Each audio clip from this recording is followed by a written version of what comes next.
Mahalagang mga balita, napapanahong impormasyon. Kami ang inyong gabay pag may bagyo at sakuna. Serbisyo ng gobyerno kapag may nangangailangan. Mga proyekto ng Pangulo, damang-dama ang pagmamahal niya.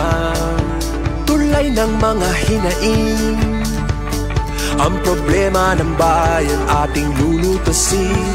Tulay sa himpapawid, tulay ng pagbabago.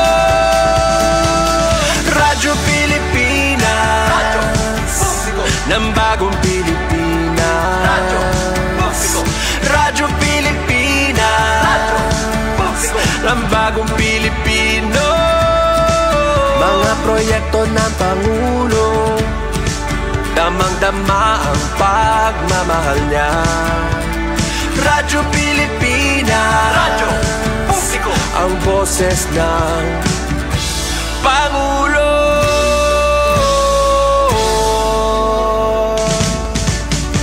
Karamay nyo kami, kahit malayo man kami nakakarating. OFW magsasaka, buhay ay iba't iba, san mang lugar ng bansa natin. Tulay ng mga hinaing, ang problema ng bayan ating lulutasin. Tulay sa himpapawid, tulay ng pagbabago. Radyo Pilipinas, Radyo Publiko ng bagong Pilipinas. Radyo Publiko, Radyo Pilipinas, Radyo Publiko ng bagong Pilipino. Mga proyekto ng Pangulo, damang-dama ang pagmamahal niya. Radyo Pilipinas, Radyo Publiko, ang boses ng Pangulo. Radyo Publiko, Radyo Pilipinas, Radyo Publiko, Radyo Pilipinas. Pakinggan, panoorin, agaran in real time, o balikan sa pag-scroll up and down. Mga balitang dapat malaman, impormasyong tunay at napakikinabangan saan ka man sa buong kapuluan. Bangon sa bagong sigla, kababayan. Kasama ang social media, powered broadcaster ng bagong mamamayan. Tapat sa pag-uulat. Ito po ang Philippine Broadcasting Service. Sa Kalbayog, Radyo Pilipinas, 882 AM. It's Cope With Me time na. Oras na to give yourself some love. Huminga, mamalandong, ngan sudlo naton kalugaringon para makakope sa daily stress sa aton kinabuhi. Updiak niyo bumiyahe, ngan navigate an ups and downs san kada adlaw nga kinabuhi para makita ang kusog nga adila permi sa aton kalugaringon. Mao sa mga nag-break pala, o sa mga may ginpipinsar nga problema, o sa mga karuyag mamiling guidance o comfort, adi an Cope With Me para updan ka. Remember, waray problema nga dako, kung ato na ato bangon san kaisog, pagpaid, ngan kahibaro nga may ada mga tawo, nga dala permi na mamati, ngan mag-cope with you. Mao, get ready to tune in. Abrihian niyo kasing-kasing, ngano pod kita lumayag pakadto sa self-discovery, personal growth ngan resilience. Dinila sa Cope With Me. Aton oras, 5 minutos sa naglabay sa alas 3. Hello beautiful souls and welcome sa usa na liwat kasimana nga aton pag-erestoryahay didi sa aton programa Cope With Me. I'm your on-air companion, Suzette Pretencio, kaupod niyo permi sa journey called life. Ngan kaupod naton sa Master Control, Sira Mamonet Perito, ngan si Engineer Francis Marnie Balvez. Maupay nga Lunes o Manic Monday na. Maupay nga Monday sa nga tanan nga namamati sa aton yan na sa radyo, ngan mga namamati og nagkikitaya na sa aton sa FB Live. So kadalilahan sa semana, adi na kita sa kaurhian nga semana, no? Kadalilasan panahon, magtatapos na liwat an Pebrero, ngan makada na kita sa last month para sa first quarter sa tuig 2025. So talaga man god nga madali na lang panahon hano, ngan sa sini nga madali nga pag-abid san panahon. Siguro danay nga baga nalilisang kita kung mapakain kita, no? Kadamo sa noises, kadamo sa mga distractions, temptations nga kundiin kinkakadto kita sa mga path nga diri man para sa aton or diri man gudan asya naton nga karuyag. So for us to help nga i-navigate aniton nga twists and turns san kinabuhi, may ada kita pa maagi hanongan asya iniyan aton Cope With Me habit. Pero migod naton nga ginihimo diri sa aton na programa. Ini an pag-meditate. Mao diri ta na paihaon sa sining kabisihan sa naton Lunes, san sining kaarngasa san aton kalibutan, i-ground naton kalugaringon, pamatian naton na naton kalugaringon nga boses, adi ang Department of Health para sa aton meditation, yan na nga kulop.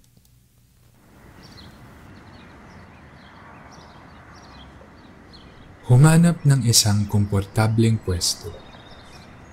Dahan-dahang ipikit ang iyong mga mata at ilapag ang iyong mga kamay sa iyong tuhod. Ituon ang iyong atensyon sa pagkakadikit ng iyong katawan sa kung saan ka man nakaupo o nakasandal. Pakiramdaman ang bigat ng iyong katawan sa iyong inuupuan. Siguruhing tuwid ang iyong likod at komportable ka. Huminga na malalim. Inhale. Exhale. Inhale. Exhale.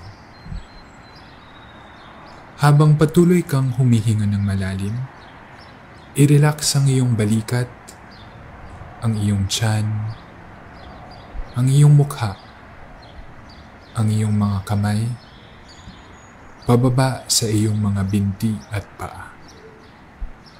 Bigyang pansin ang mga ito at dahan-dahang bitawan ang anumang tensyon. Ngayon, muling ituon ang iyong atensyon sa iyong paghinga. Obserbahan kung paanong dumadaloy ang hangin papasok sa iyong ilong, papunta sa iyong lalamunan, patungo sa baga, at palabas muli sa iyong ilong. Bigyang pansin ang bahagyang pag-angat at paglubog ng iyong dibdib at tiyan sa bawat inhale at exhale. At subukang gawing natural lamang ang paghinga at mag-relax. Ngayon, pagtuunan ng pansin ang pakiramdam ng iyong paghinga sa iyong ilong. Pakiramdaman ang iyong hininga habang ito'y pumapasok at lumalabas. Mag-focus lang sa pakiramdam na ito sa tuwing paghinga at paglabas ng hininga. Maaari mong mapansin na malamig ang hangin pumapasok sa iyong ilong at mas mainit naman ang lumalabas na hininga.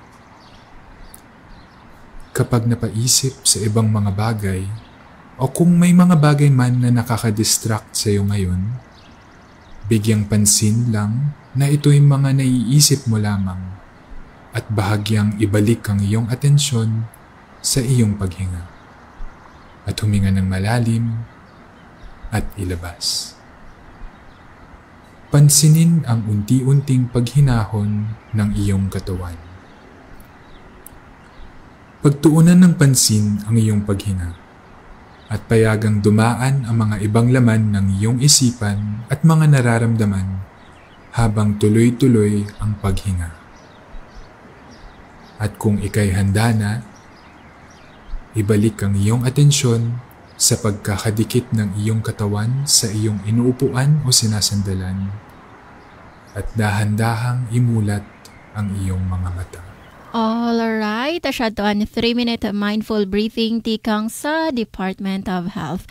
Ano sa pamaagi para magmingaw ang mga kasamok sa kalibutan, for us to quiet the noises of the world, and the chaos externally, aton sudlon, aton kalugaringon naman. Para mabatian ta, kung ang ginsisiring sa naton kasing-kasing, ngan para mas makilala naton aton kalugaringon. Mao nga gin-challenge ko sudlon naton aton kalugaringon nga ngan tara, aton tikangan, an aton pinakauna nga pag-journal nga simana, an aton journaling prompt.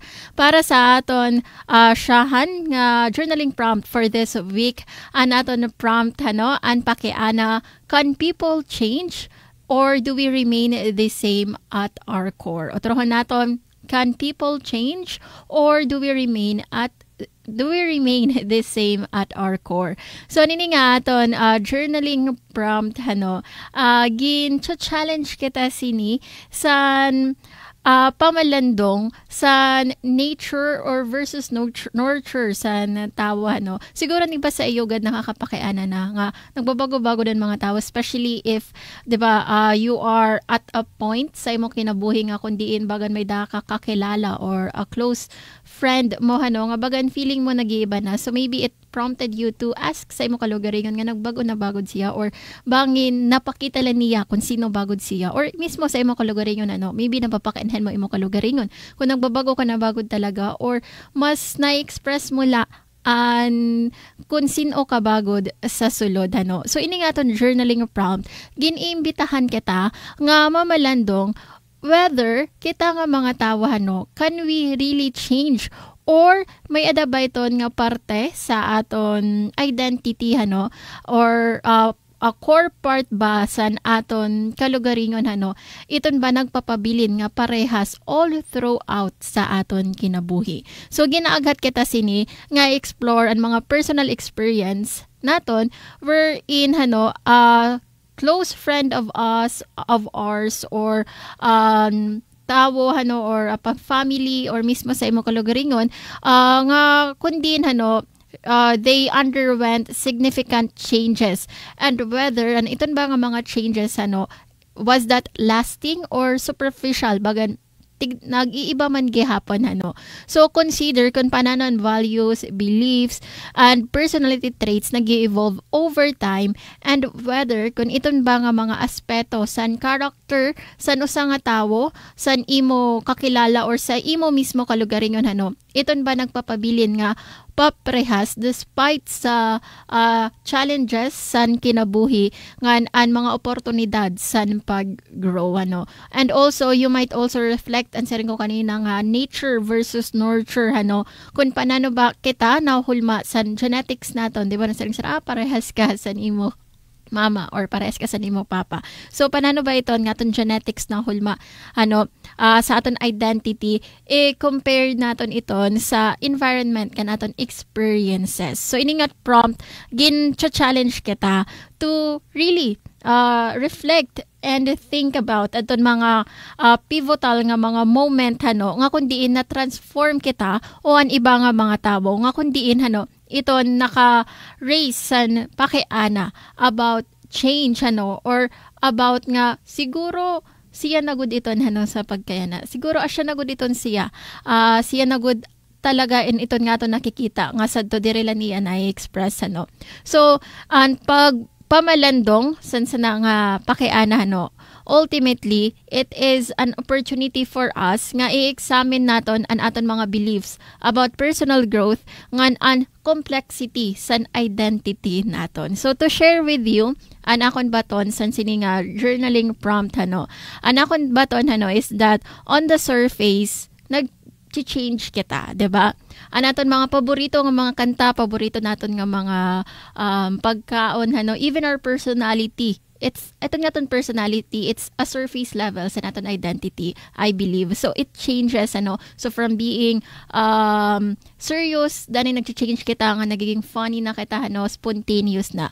But who we are at our core, may dito nagpapabilin nga parehas lagi hapon. So for example, I know for a fact that at my core, I appreciate the little things because I value gratitude in all aspects sa akon kinabuhi.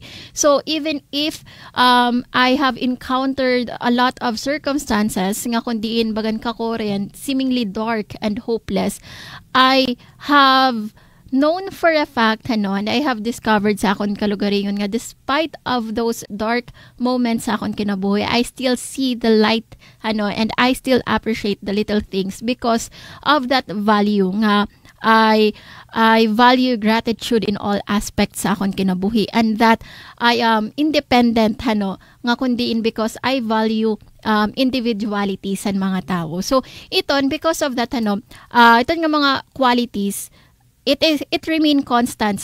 It remain constant sa akon kinabuhi nga asya ta nagigiya how I interact with other people. And so to answer sini nga journaling prompt, yes, we change sa surface level, but at our core we remain the same because at our core rooted iton sa aton values and principles nga asya nagiging foundation sa aton identity. Aton oras 17 minutos sa naglabay sa 3:00 nga notrohon ko nga basahon laton journaling prompt nga ginaangkat ko kam nga batonon ini, can people change or do we remain the same at our core?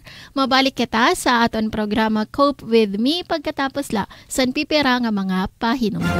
News and current affairs, top stories of the day, business, sports, music, and entertainment. Dadalhin sa inyo ng mas pinaganda, mas pinalawak, mas pinalakas. Radyo Pilipinas.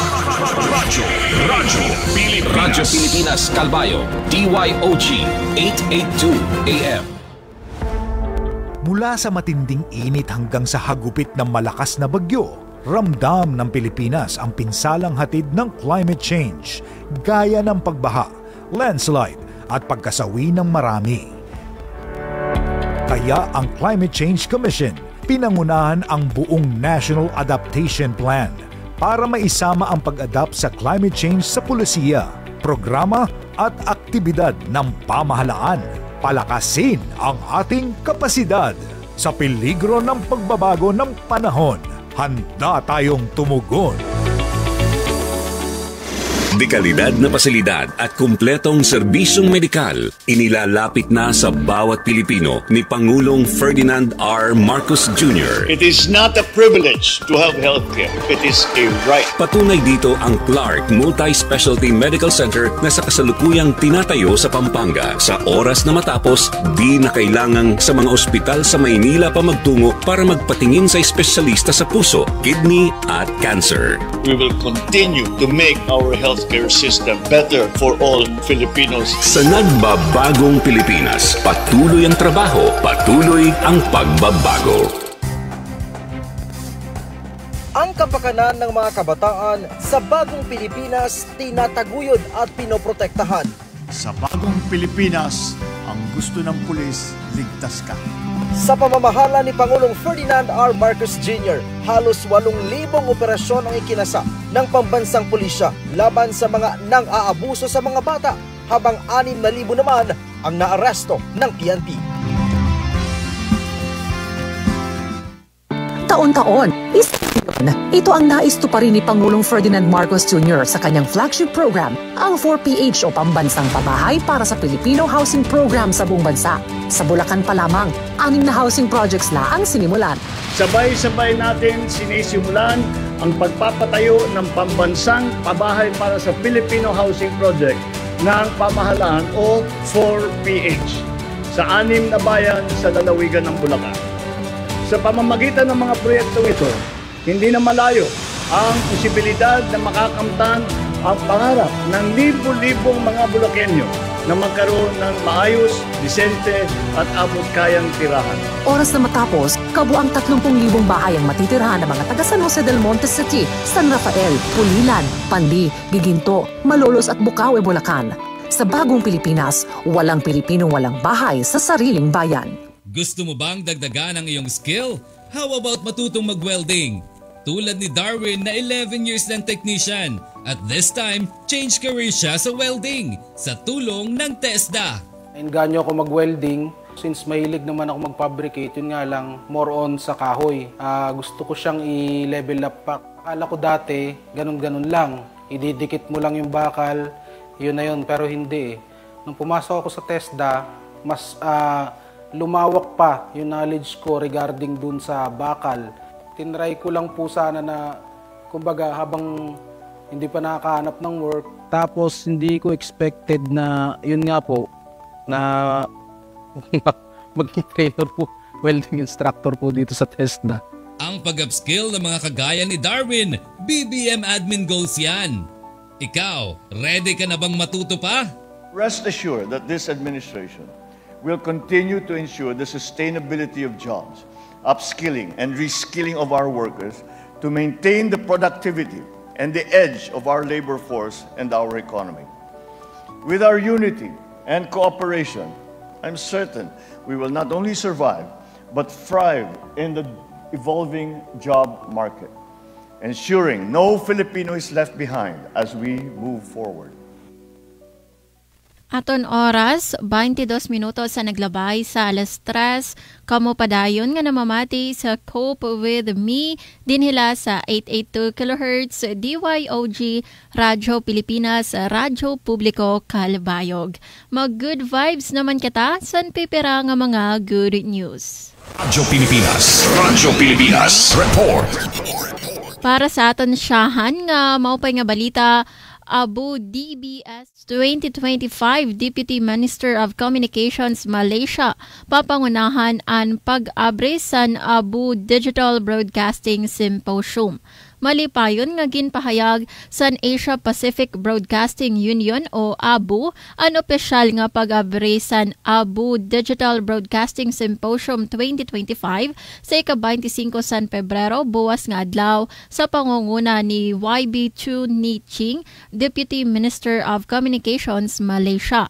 Abrehan ang portahan para sa DBS yan ang tuig 2025 tikang Pebrero 25 hangtod Pebrero 27 sa Wyndham Akmark Lang Hotel sa Malaysia. Pag-aatenderan ang events sa mga delegado tikang sa sobra 40 nga mga nasod ungay na ang Pilipinas nga nagrerepresenta sa sobra 200 nga mga organisasyon.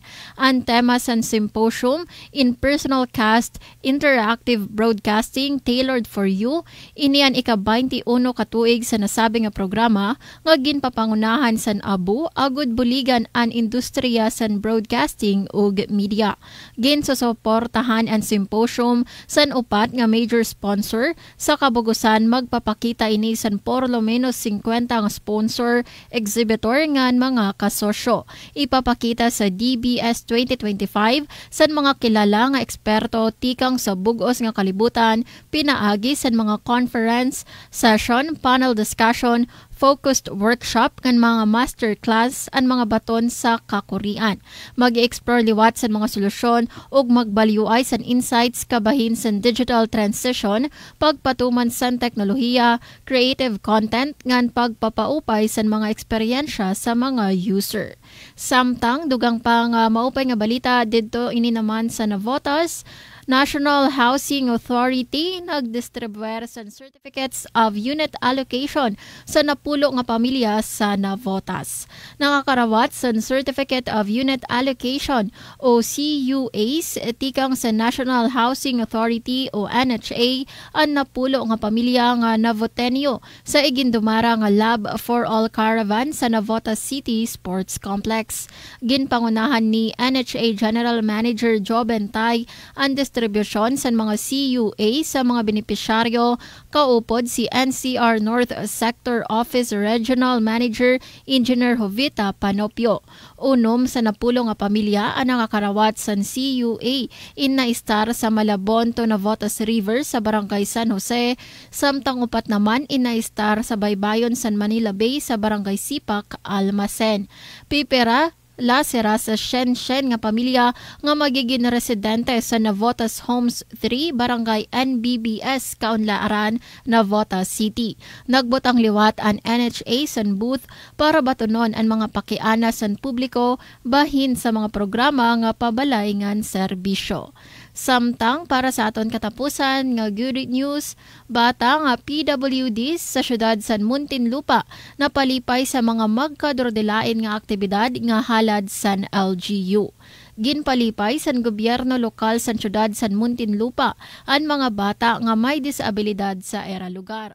Sumala san LGU, ginpakita san mga Montelopenyo children with disabilities ang paghiyom san pasasalamat o kalipay sa gindumara nga ngiti at saya handog sa munting persons with disabilities sa Museo San Muntinlupa.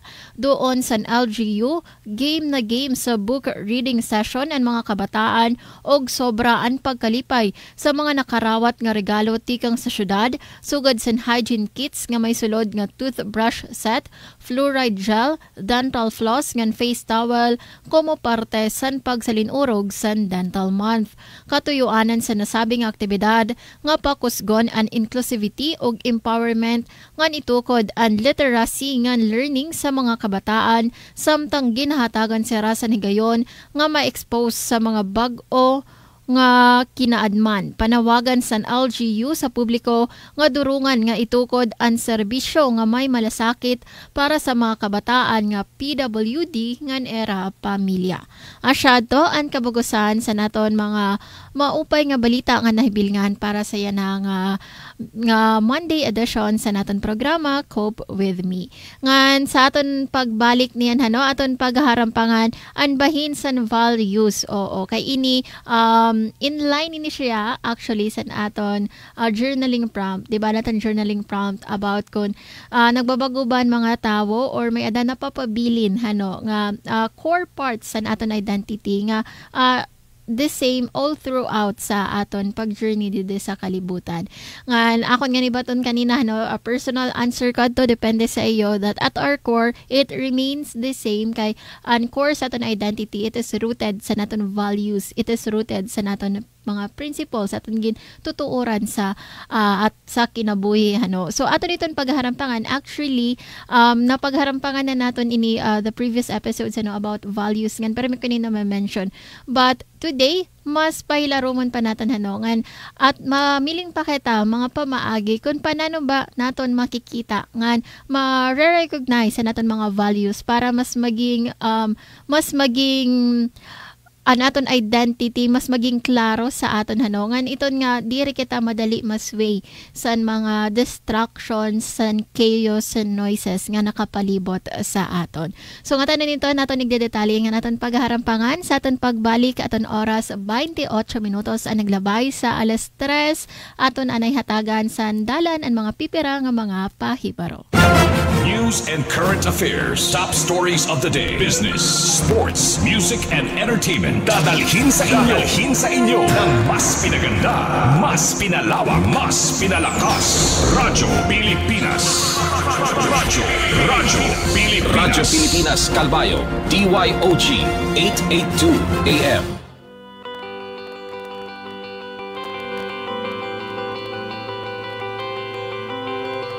Kaya sa palengke. Mahal. Malaking bagay ang kaliwa. Mura ang pambilihin.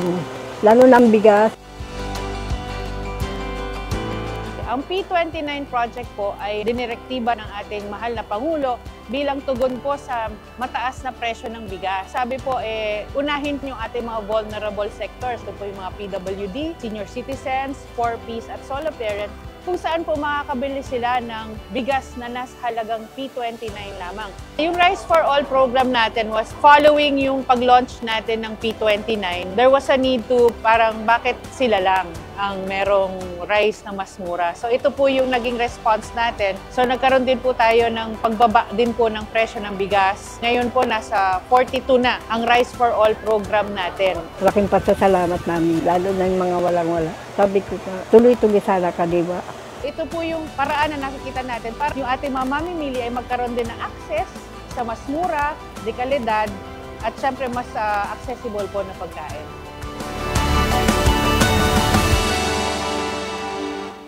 Under President Ferdinand Marcos Jr.'s administration, malaking bahagi ang economic zones sa Cavite sa pagtulak ng 2.73 trillion in investment pledges sa kanyang termino. Dahil dito, makakaasa na marami pang katulad ni Bob Bismonte ang mabibigyan ng oportunidad sa bayan ng Cavite para maipakita ang galing ng Pinoy. So ang akin po posisyon ay Design Director. Nag-formulate po kami ng ibang klaseng mga liquid resin para sa iba-ibang industry. Medical resin, dental resin, kahit po sa automotive ginagamit na rin yung aming machine. Ang pinaka-reason namin is we innovate products for Filipinos that could compete around the world. Sa nagbabago Pilipinas, patuloy ang trabaho, patuloy ang pagbabago. Baon sa utang sa pang-araw-araw. Problema pa ang baon sa eskwela.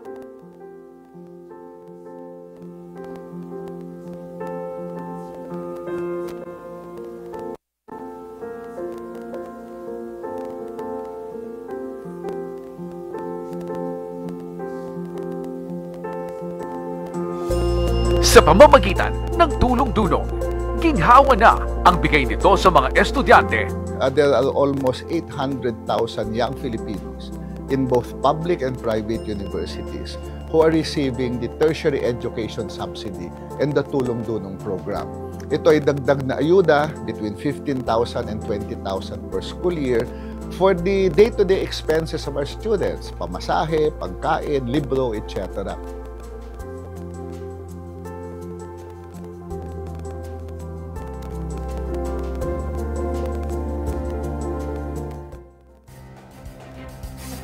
Mas epektibo ang paglilingkod sa publiko kung may integridad at tapat ang mga kawani ng gobyerno. Kaya si Pangulong Ferdinand R. Marcos Jr. mas pinaigting ang pagpapatupad ng internal cleansing sa hanay ng pulisya. Mula 2022, halos 1,000 pulis ang sinibak sa serbisyo dahil sa katiwalian, kabilang ang pagkakasangkot sa illegal na droga. Nasa 4,000 naman ang binigyan ng disciplinary action. An united police force always strive to win the trust, respect, and admiration of our citizenry through an efficient, ethical, and compassionate brand of police work. Sa bagong Pilipinas, napatatag ang tiwala ng publiko habang tinitiyak na ang mga pulis ay disiplinado. Mahilig ka ba mag-download ng apps? Pues, i-download mo na ang eGovPH app na isang revolutionary legacy project ng Marcos administration. Sa bagong Pilipinas, lahat ng serbisyo ng ating gobyerno nasa isang app na, wala nang hassle. The eGovPH app has also been launched. As envisioned, all key government services are to be integrated into the single and centralized mobile app for the convenience of the general public. This has already been integrated into the eGovPH app and can be now accessed by our citizens. Consistent with this transformative policy direction, all government offices must then ensure that their vital services are digitalized immediately. Mag-register, mag-set up ng profile at verified ka na. Mabilis sa serbisyo, mas efficient na gobyerno with your eGovPH app. Download eGovPH app now. Bayang Digital, ang bagong Pilipinas. Aton oras, 26 minutos na la nagpapabilin antes mag alas 4. Kamo padayon nga namamati sa Cope With Me, your go-to radio show for navigating life stress. Ngan sa aton pagpadayon, sa naton pagrestoryahay, sa rin kung ani kanina antes kita nga mag-break, ano? Aton pagharampangan, ano sa nga butang para mas makilala ta aton kalugaringon. Ngan para mabaton natin na dato nga aton journaling prompt, ano? Anini, and about san values. So, and ini nga aton values, ano, most of us, actually nagiging rason or actually baton para magkamay-ada ba kita sa sense of direction. Ano, nga ito nga feeling we are living a purposeful life. So, for us to feel that way, ano, we need to really get to know our values. Ano ba natin mga gintutuuhan? Kaya values, actually niyan baga ba an internal GPS naton. So, di ba ang GPS, siya tanan mapa, ano, baga ang Google Map nga nagpo-point sa mga directions sa aton. So anaton values, it acts like our internal GPS nga kundiin it is silently pointing us sa mga experiences ngan mga path nga kundiin asya gud nakakahatag sa aton sa nga sense of fulfillment, nga kundiin asya nag-spark sa joy sa aton kinabuhi.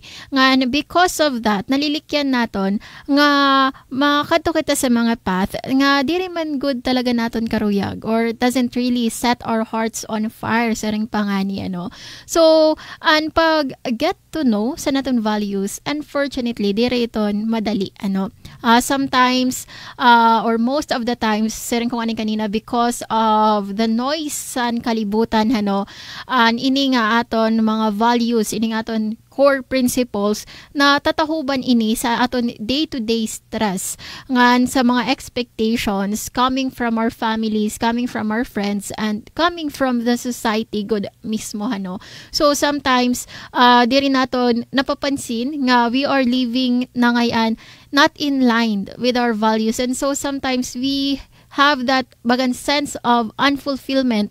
Because for me, it is because of that. Because we are not living in tune with our values. So for example, diba, maybe ikaw may daka kinahanglan nga himuon nga decision. Like for example, ang pagpili sa nimo career path or kung diin ka ba maistar and you are feeling stuck and unsure kay kung ano ba nga path and para sa imo what feels right for you.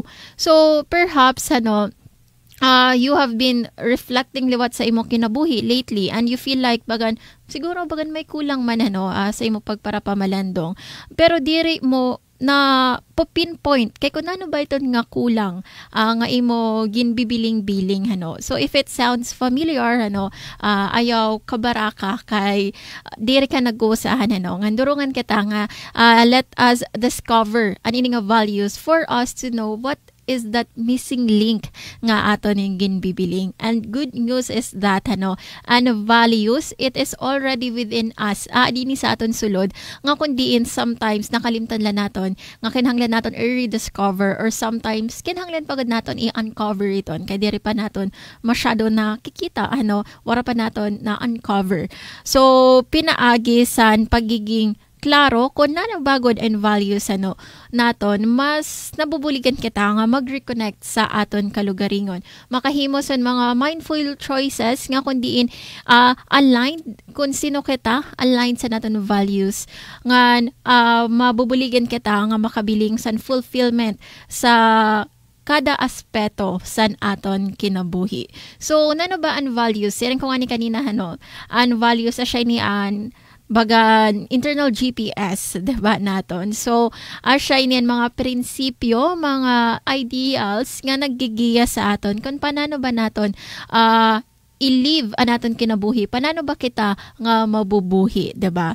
So, for example, kung imo usa sa nimo values is that you value kindness, diba? Maging buutan ka. So, if that is one of your core values. So siguro when you are at a point nga kung di na challenge ito, for example, may ka naging disagreement with someone important to you. For example, mo sangkay or sa imo family or your romantic partner. If you value kindness at your core, bagan imo i-disregard mo pride but imo ipa-prioritize an empathy, an pag-intindi mo sa nga tao because an empathy it is rooted sa imo value nga kindness.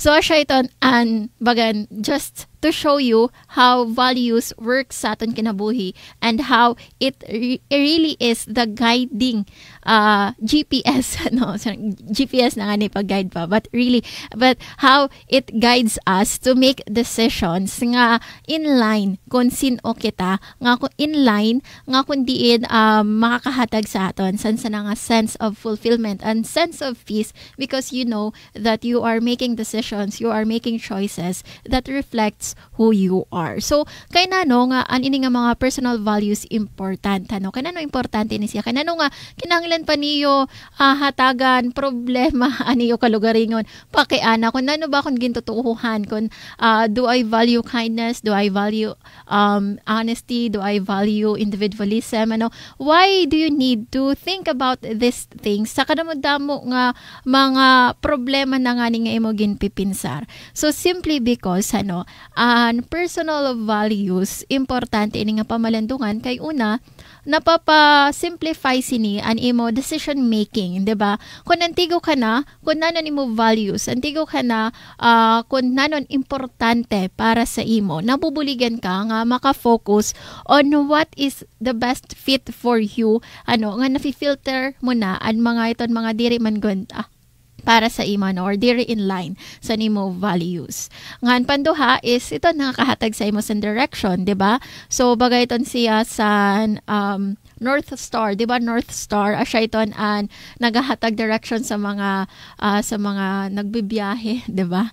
So it and values, it keeps you grounded ngan purposeful, especially sa mga times nga bagan it feels out of control when you don't know where to go. And values, if you look within you, if you seek in your inner psyche, iton nga mo values, makikitan mo nga kung ano nimo kinahanglan nga himuon And another thing is napapakusog sa nimo confidence kay if you are living true to your values nabubuligan sana nga maging confident ka sa imo because you know that whatever circumstances you will face whatever nga mga noises nga imo nga nababatian telling you who you are and who you should be, antigo ka that because you know your values, you know who you are, and so antigo ka that whatever decisions, whatever actions that you will make, it is aligned kung sino ka bagod talaga. And of course, when you know yourself, that gives you confidence kaya you know nga you are just expressing who you truly are. So, paano ba nga mabaroan naton an aton values? How can we truly know nga siya na niyan aton values So, for us to get to that point, aton anay hisgutan nga anini nga mga magkaduradilain nga mga values. So may dangayan sa mga magkaduradilain nga types and values. So for example, an moral values, siya niyan mga internal guidelines kung nano ba an mali, kung ano ba ang tama para sa imo. So, ang moral values, asya niya nagsiserbe nga pundasyon sa imo, sa fairness, sa justice, nga kindness sa sosyedad. Because, asya niya nag-influence on how we treat ang iba nga mga tao. So, for example, sa moral values, ito ang integrity. Niton, di ba, integrity when you are true to your words, di ba? Sereng pa, may daka palabra de honor. Oo. May daka one word. Honesty and respect, asya tanan mga some example of moral values. Another types and values is social values. So, in social values naman, asya niyan about kung paano ka mag-connect sa ibang mga tao, sa komunidad. So, asya niyan nagigiya kung paano ka nga mag-behave sa imo pamilya, sa imo friends, ngan even sa mga diri naton kilala on a daily basis. So, for example, sa social values and compassion. So, for example, iton nga nag-offer ka sa empathy sa iba nga mga tao. Another type of value, and achievement values, nga kundiin, asya ni nagdadrive sa naton sense of ambition, growth, and accomplishment. And because of this, they play a significant role sa aton career, education, and personal goals. So, for example, sa achievement values, niton nga, you value excellence, diba? You take pride when you do your best, you take pride when you achieve something. Usa pa sa achievement values and value mo sa growth, ito nga you value continuous learning and pag-improve sa imo kalugaringon. Panupat, nga types and values and ini nga aesthetic values. So aesthetics ring pasan mga Gen Z ano. But an aesthetic value asya ni naghulma kung paano ka ba nakaka-appreciate san beauty. Kung paano mo na-appreciate an artistry san kalibutan. So ini pwede na natin makikita on how we love nature and art and the science, diba? So for example, sa aesthetic values, you value beauty. So because of that, na-appreciate mo an art, na-appreciate mo ang mga small details san kinabuhi. So that could be an example sa aesthetic value. Panlima, na types and value an ini nga gintatawag nga lifestyle values. So isya naman ini ang nag-reflect kung paano kita nabubuhi on our day-to-day life.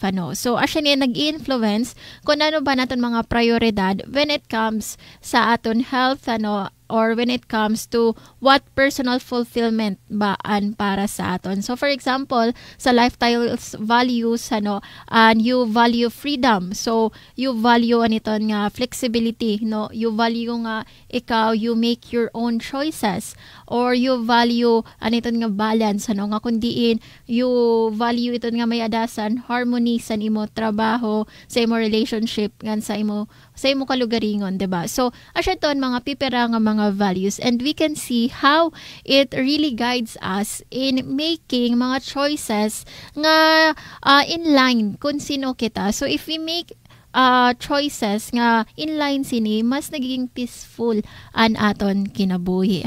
So now that we know kung ano ba ini nga mga values, let us now go to kung paano ba naton mabibilingan an ini nga mga values. Mga pamaagi to get clear on what matters most. Pero ihahang ko kami sering pa kung sa libro pa pag nagbabasa ka bibitinon ko lang kamanay kay aton iton pagaharampangan buwas nga adlaw. So aton nagpapadayon na naton pag-restoryahay still about discovering our values ngan mas mapay nga aton ini ilain para mas mahatagan pa naton san mas maiya pang diskusyon kung paano bagod naton makikita naton mga values so that we would be more in line with it, and so that we would feel more at peace in who we are. Aton oras 47 minutos sa naglabay sa 3:00. Mabalik kita sa aton programa Cope with Me pagkatapos la san pipera nga mga pahinumdum.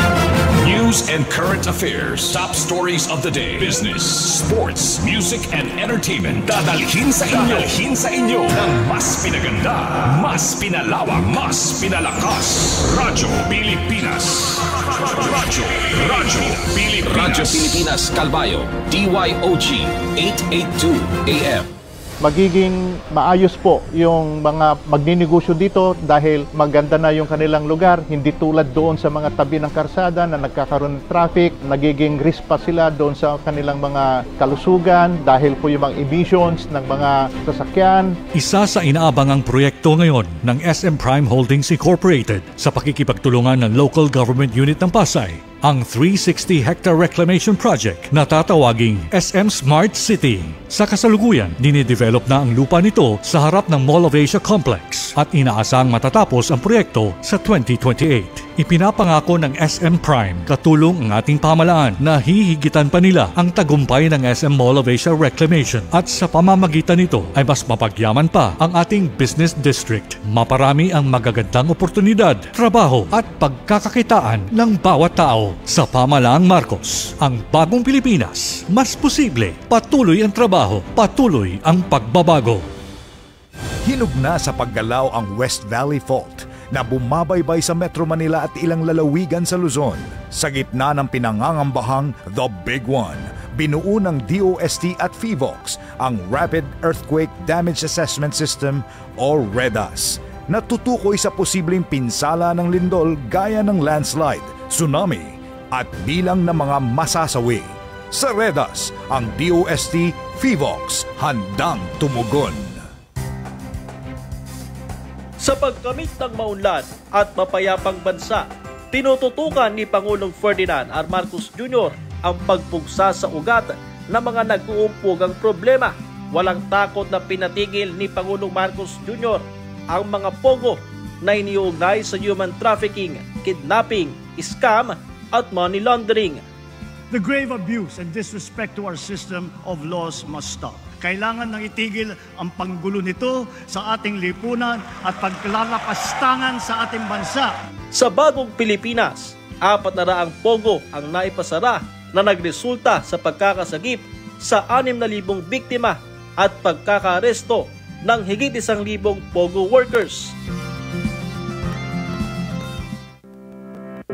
Para kay Pangulong Ferdinand Marcos Jr., mahalaga ang kaligtasan ng lahat laban sa The Big One o ang 7.2 magnitude na lindol na maaring yumanig sa Kalakhang, Maynila. Kaya inaprubahan niya ang 10.34 billion pesos na pondo para sa rehabilitasyon at pagpapatibay ng mga malalaking tulay kagaya ng Guadalupe at Lambingan Bridges. I once again call on the NDRMC and all other concerned agencies and the LGUs, always our first responders, to continue working together to develop innovative solutions that are science-based, that are sustainable, and are future-ready, and establish clear guidelines for more effective disaster response. Sa bagong Pilipinas, pinatitibay ang mga proyektong infrastruktura upang makaiwas sa trahedya.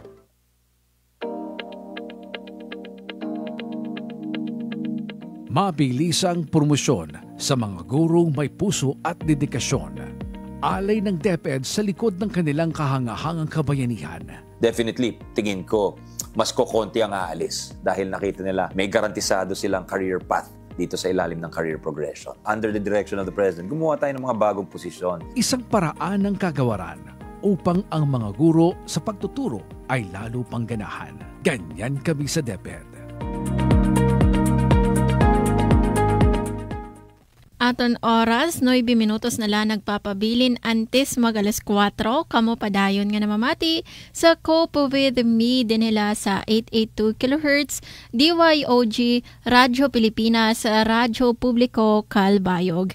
Ngan mayada kita sa mga public service announcements o PSA.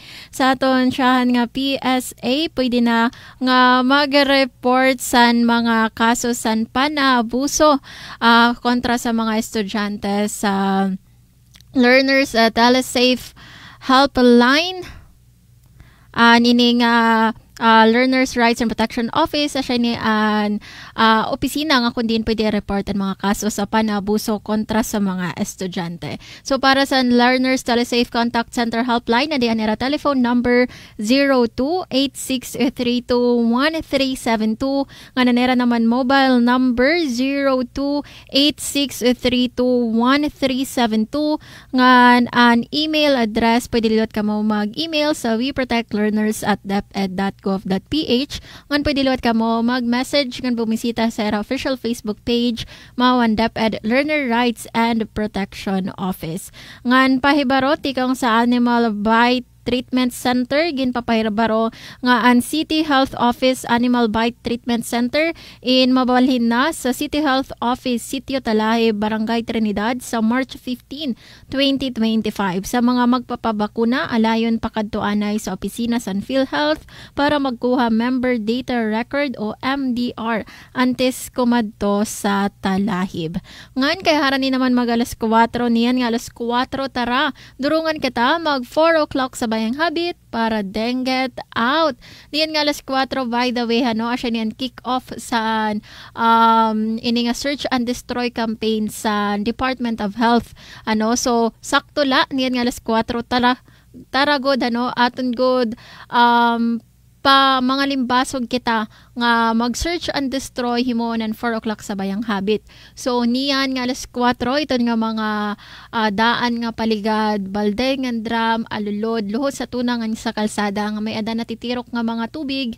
Aton iton ipanlabog o diri nga nitakpan sa Baldengan Dram para diri iton maging breeding sites san kitikitengan lamok nga nagdadara san dengue. Nga niyan nga alas 4 samtang nagsisearch and destroy kita, ayo liwat naton kalimtan nga proteheran aton kalugaringon, magsulot kita san long sleeves, long pants, ngan magbutang mosquito repellent sa exposed nga skin para diri kita makagat san lamok. Once again, yan nga alas 4, tara, talinguhaon naton nga mag 4 o'clock sa bayang habit para dengue out. Ngan nga da nagtatapos an aton Monday edition sa naton programa Cope With Me. By the way, diri holiday bawas, mga naniba sa iyo, diri mga sulod, so tomorrow, an EDSA nga anniversary pero special working holiday. So, ibig sabihin, may trabaho, Anyway, nagpapahinamdam kami sa iyo to be the grace you need for yourself. That's all for today's episode of Cope With Me. Mababatian niyo permi kada alas 3 to alas 4 tikang Monday to Friday. Kaupod naton sa Master Control sa Ramamonat Parito ngan si Engineer Francis Marnie Balvez. Masunod ang news update ngan pagkatapos masunod naman ang iyo paborito nga programa ang Billboard. Again, this is Suzette Pratencio. Kaupod niyo permi sa Journey Called Life. At ang oras 3:55. Salamat sa pamating and happy Monday. News and current affairs, top stories of the day, business, sports, music, and entertainment. Dadalhin sa inyo ng mas pinaganda, mas pinalawak, mas pinalakas. Radyo Pilipinas. Radyo Pilipinas Kalbayo, DYOG 882 AM. Mula sa pinakamalawak na newsroom sa buong Pilipinas. Ito ang Radyo Pilipinas News Update.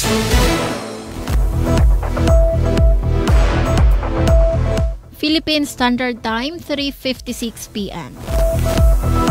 Maupay nga kulob sa iyong tanan, as shinian mga balita yan na nga oras. 1,800 ka transaksyon na iserbe sa PSA Mobile CRS outlets sa syudad San Calbayog, Samar. Ngan sangguniang panlungsod San Calbayog, padayon nga ginpapakusog ang traffic code. Samtang 149 nga prangkisa gin-award yan nga tuig 2025. Detalye san sini nga mga balita, pamatian naton matikang kan Charmaine Perito. Radyo Pilipinas Report. Sa ilarom san Comprehensive Land Transportation and Traffic Code San Calbayog City, padayon ang striktong pagpatuman sa regulasyon sa paghatag sin prangkisa sa pampasahero ng mga sarakyan. Pinaagi kan Honorable Attorney Eduardo Tibo na aprobahan ang mga prangkisa kahuman sa mga pag-analisa, hearing ng mga rekomendasyon. Umabot na sa 149 ang gin-award na franchise sa tuig 2025. 344 sa naglabay tuig 2024 ngan 127 sa tuig 2023. Lakip sa mga kondisyon sa prangkisa, ang diri pagbalhin sa pagtag-iya, pagbutang sin kopya sa franchise sa sulod sa sarakyan, pagbutang sin basurahan, pagsunod sa fair discount para sa mga estudyante, senior citizens ngan PWDs, ngan pagpatuman sa mga balaod trapiko. Ang pagtalapas sini nga mga regulasyon pwede magresulta sa pagkansela sa prangkisa. Pahayag pa sang konseho nga iragin papaningkamutan ang pagpatuman sin mas organisado ngan talwas nga transportasyon sa Calbayog. Dirla ini para sa mga operator kundi para gihapon sa kaupayan sa mga pasahero. Balita sa Samar. Naging manilampuson ang gindumara ng PSA Mobile CRS outlet sa syudad San Calbayog, Samar sa tunaglabay Viernes, kundiin por lo menos 1,800 katransaksyon ang naiserbe sa Local Civil Registry Office, LCRO, ng Philippine Statistics Authority, PSA. Sumala kan Leonor Aquino, City Civil Registrar, usa ini nga pitad para masiguro nga ang nga tanan may access sa serbisyo sa panrehistro. Si Mayor Caradunia maglibot gud kami sa bugos gud nga Calbayog District 157 barangays para ma-ensure niya na ang nga tanan marehistro, especially ang mga senior citizens.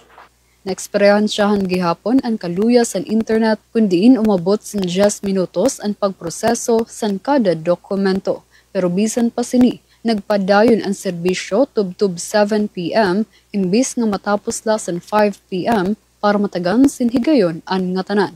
Sigon kan Riza Moraleta, Chief Statistical PSO Samar, dako an ibulig sa mobile outlet, labi na para sa to nga kinahanglan pa magbiyahe sa Katbalogan o Tacloban. Bali an tumo nga mabuligan ang mga clients nga nagre-request in mga birth certificates, in security paper nga dili na kumadtuha Katbalogan or Tacloban para pagkuha la nila mga birth certificates, di nila mamasahe. Gintagan doon gihapon ni Aquino ang importansya sa civil registration. Talaga importante gud kay una-una itong gudan aton pangilalaan, major document nga pagpakilala sa natong kalugaring una naton birth certificate. Tapos transactions tanan nga atong ginagamit private, either private or public, and birth certificate gud an number 1 nga official document nga i-present. Okay. Para sa tun waray maka-avail sa serbisyo sa PSA Mobile CRS Outlet, may the batch request system kundiin pwede bumisita sa LCRO para pag-request. Para sa Bagong Pilipinas, Charmaine Perito, Radyo Pilipinas, Radyo Publiko, Calbayog. Asya, doon kabugusan sa mga balita yan na nga oras. Padayon kamo pamati sa DYOG Radyo Pilipinas sa Radyo Publiko Calbayog para sa mga news updates. Ini si Suzette Pretencio para sa Radyo Pilipinas, Radyo Publiko. Mula sa pinakamalawak